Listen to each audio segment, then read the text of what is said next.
royal भाई के सामने बेटा शाबाश विक्की शाबाश हां शाबाश विक्की ए सीधा इकडे इकडे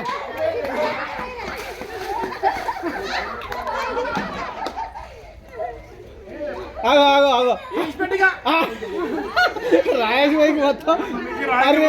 गुड्डोल बैठिरा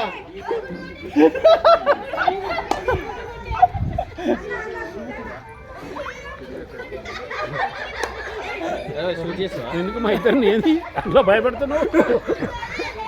సేమ్ సేమ్ ఉండరని సేమ్ సేమ్